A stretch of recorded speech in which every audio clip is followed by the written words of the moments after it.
I'm going to step back from Christian fic bashing since this is really on my mind at the moment, and besides, the next thing on that topic is left behind, and I may just push that into a multi-part series and start to break down what the book of Revelation actually says. No, it doesn't say we're about to be swarmed by man-faced locusts wearing breastplates. That would be so utterly random. But I used to do Christian apologetics back when that was a big thing, and I recently watched a few of the current debates and found the change so utterly striking that I wanted to break down the differences in one. And this is a good one. Not because anything gets revealed or even broken down in a particularly illuminating way. No, it's good because what happens here is typical of where the current lines between secular and religious seem to face off. Just to summarize, they're debating whether or not we can view religion as being metaphorically true. In other words, even if there really isn't a great big loving daddy in the sky, maybe there's still something useful in all this religious stuff, and perhaps we could still mine the religions of the world for that useful truth, even if we're still not, religious. This is a big change. Stephen runs a site called Rationality Rules, and a couple years ago I watched a few of his videos. He seemed to be very much in the atheist camp of all religion is silly, humanism is obviously the way to go. But then that's getting to be kind of a hard position to hold, isn't it? Since traditional religion is rapidly passing out of our society, and rather than knocking on the gates of a humanist utopia, like humanism predicts, we're just falling apart, like one particular religion predicts. The other thing that makes this debate perfect, for critique anyway, is Jonathan's conclusion. The overriding question is whether or not we can examine religious claims against the light of objective truth. Jonathan argues... The problem that I mentioned again is that you tend to think that you can stand outside of this. And then you can say, how do we, who are we and where are we standing that we can decide which patterns, which religion is better and everything. That's not our experience of reality. In other words, no, I can't do that because Christianity is the lens I use to determine truth. Like saying, I can't see my glasses. Those are the things I use to see. The problem is that's a bad analogy, and he's wrong. You very much can hold things like biblical teaching up to the light of truth. In fact, much of the teaching in the Bible does this very thing. We're just not used to thinking of it in those terms because it's didactic. In other words, it's a part of a moral scheme of teaching, and so the debates are totally one-sided. But nevertheless, they do give you the frame for how to know that they're true, or not. And I'll flesh this out as we go, but basically you're just looking at the way that each describes reality and seeing whether or not that's a fair description. And then, what did those descriptions predict about the future and how the world works? And is that what we see? So just like here, these are part of a set of so-called blessings and curses. Blessings if the Hebrews stay monotheistic, curses if they slide off into paganism. And every one of these makes a prediction. Just to summarize so we can get into this, the overriding prediction here is that monotheistic cultures will sharply outcompete pagan cultures. And then it's up to us to examine whether or not that's true. It is, by the way, big time. I covered that in my Guns, Germs, and Steel video. Now, let's take one from this video. You're a murderer. If you read Numbers, they seem perfectly fine with putting to death every man, woman, and male child to death. What Stephen is saying is, doesn't the fact that the Christian Bible records God ordering the genocide of two different people groups constitute a moral problem for us?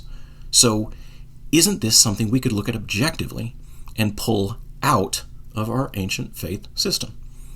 Really, the question becomes, could those people groups, and the groups in question here are the Hebrews, and then the two they were ordered to destroy, the Amalekites and the Canaanites, could they have coexisted peacefully? And if so, how? That question isn't in the debate, and I strongly doubt Jonathan or Stephen really even understands the question, let alone the answer. But here, let's not just be arrogant about it, let's answer the question for them. Now, we really can't do this with the Amalekites, since, as I said in my video on the subject, the only place the Amalekites are mentioned is in the Bible. It says they were nuts, but we don't have any extra biblical or archaeological sources to support this. So let's focus on the other one, the Canaanites. You see, the Hebrews never finished them off. And really, they weren't commanded to, just to drive them out of what would become Israel, and they didn't even do that. But the reason that's important is that one of the later offshoots of the Canaanites, the Phoenicians, would wind up becoming a very successful seafaring people and setting up colonies all over the Mediterranean. One of those colonies, Carthage, became a world power. And that allows us to pick up the story 1,000 years later with not only a host of archaeological digs, but also with Greek and Roman historical sources. So, how well did Carthage coexist? Well, actually, pretty well for a long time. They were one of the richest, most powerful of the ancient pagan nations. But ancient paganism started coming under pressure as Rome, heavily influenced by Greek philosophy and its own particular way of doing things, started to transition into something more complicated, more powerful than anything that any pure pagan nation could strive toward. Rome and Carthage had competing interests, and they were bound to clash. And they did. We call these the Punic Wars. And as far as we know, the first two had nothing to do with differences in culture, just trade and land disputes. But the Third Punic War was different. Carthage was firmly under Rome's thumb after the end of the Second Punic War, but wanting to renegotiate terms, they invited a Roman delegation into their city. Part of that delegation was this guy, Cato the Elder. Cato's an important figure in Roman history. As I mentioned earlier, with that particular way of doing things, Rome was founded on what is called Romanitas, the farmer, soldier, citizen ideal, the hard-working, courageous figure willing to sacrifice all for the Republic. Notice that under the Wikipedia entry for Romanitas, referenced here, the first ancient quote is a comparison with Carthage. Now, Rome would turn away from this ideal, boy would they ever, but we're in the 150s BC here, and at that time, Rome was still in the early stages of embracing decadence. That's why Cato was significant. He was the quintessential Romanitas Roman, hard-working, simple living, cared nothing about opulent wealth. At the time he was a part of the Roman delegation, it sounds like he was moderate in his stance. After all, what did he care about? Renegotiating terms to extract even more wealth from Rome's enemies. He didn't care about wealth, period. Then he saw Carthage in person, and it changed his life. From that moment on, Cato, the quintessential Roman, had one single message for the Roman Senate. For every Roman who had never seen Carthage in person, he ended every speech with it. 3 words, shouted, Carthago delenda est. Carthage must be destroyed. Over 1,000 years after the Hebrew invasion of Canaan, Cato the Elder came to the exact same conclusion. Could Rome and Carthage coexist? Under no circumstances. Carthago delenda est. Carthage must be destroyed. But why?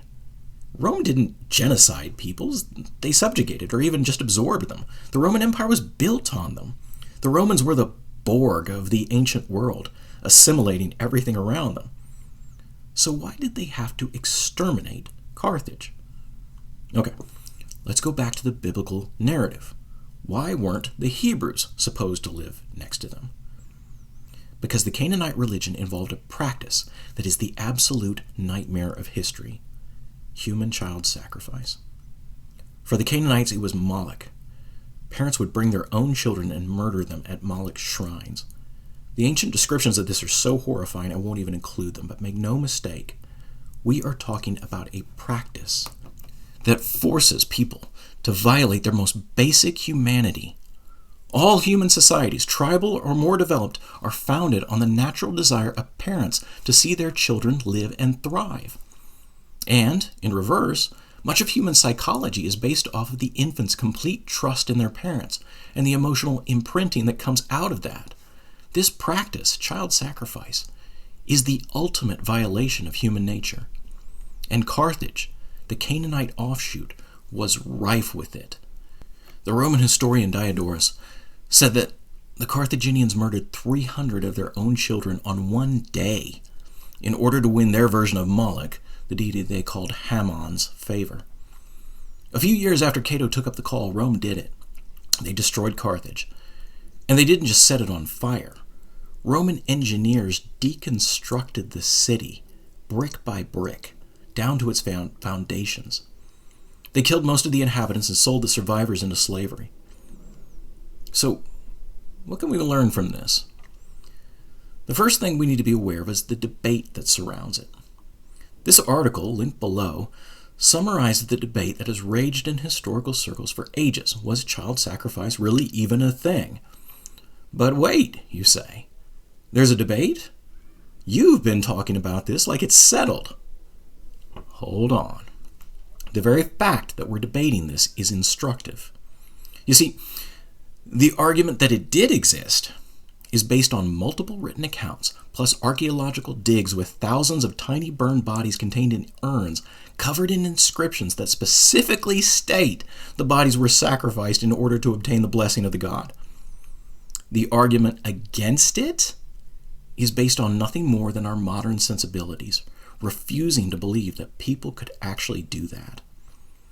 And because you have people who won't accept that humans are capable of that, you can get someone like Stephen asking why genocide would ever be acceptable, having no idea that, yes, in the biblical account, it's a moral imperative. You can't live among people who do this, or else some of you will acculturate their beliefs. But even without the moralizing, we're simply seeing a fundamental conflict between two ways of forging society. And it happens every time they have contact. Think about it. In the most basic terms, modern societies just take the concern that human family relations have for each other and they extend those elements of protection and provision out to communities way beyond the family unit. So they attach parental, brotherly, sisterly concern out to people who are not parents or children, brothers or sisters. This is absolutely critical. You don't get cities until you get this. But it also means that when confronted with large-scale cruelty, that these kinds of societies typically feel compelled to act. For example, these days, we think of the conflict between European settlers and Native Americans as evil colonialists driving Native peoples off their land through murder and deception, and there was a fair amount of that going on. But even when that wasn't the case, the settlers and the Indians simply could not live side by side. What you got were events like this, where in 1840, the Comanches of the Texas Plains met with officials of the fledgling Republic of Texas at the Council House in San Antonio in order to sign a peace treaty. As a sign of good faith and in response to the Texans' demands, they delivered one of their Texan hostages, little Matilda Lockhart. While they were talking peace terms, they brought Matilda in, and this is where it went south. You see, the Comanches had treated Matilda the way they treated a lot of their captives. They burned her face off and brought the mutilated little girl in, thinking the Texans would be happy. I mean, why should they have been angry? It's not like this was their daughter. And they're getting what they asked for. We brought back one of their hostages. The Comanches didn't understand that the Texans inside that council chamber were going to act like this was their daughter. And so we call it the Council House fight, because the Texans went all Comanche Delinda-esque, pulled out their muskets, and opened a fire right there in the meeting chambers. And that's the whole conflict between settlers and natives in miniature. The vast majority of natives had a worldview that didn't attach inherent value to people. The upshot was a society where young men demonstrated their courage and virility with large quantities of wanton violence. The settlers, in contrast, came from societies that did attach inherent value to people, and where universal rules of behavior and their enforcement had reduced violence to small enough levels that most people had never seen a teenage girl with her face burned off before. They weren't desensitized to it. No, they reacted with cold, visceral horror, having never seen anything like that before.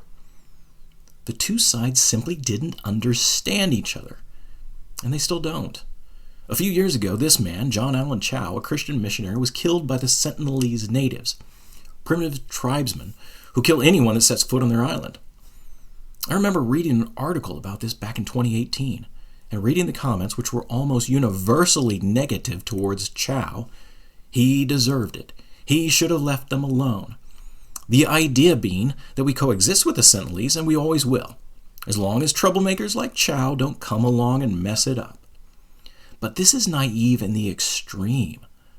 No, the only reason the Sentinelese haven't gone the way of the Comanches or of Carthage is because their island is off the coast of India. India, which is probably the least monotheistic major nation in the world and developed the most slowly. Until recently, when enough of those modern Western sensibilities have finally wormed their way into Indian society, and India is now growing quite rapidly. Part of that growth means utilizing all their natural resources. India is now encroaching closer and closer to the Sentinelese, turning nearby areas into tourist destinations.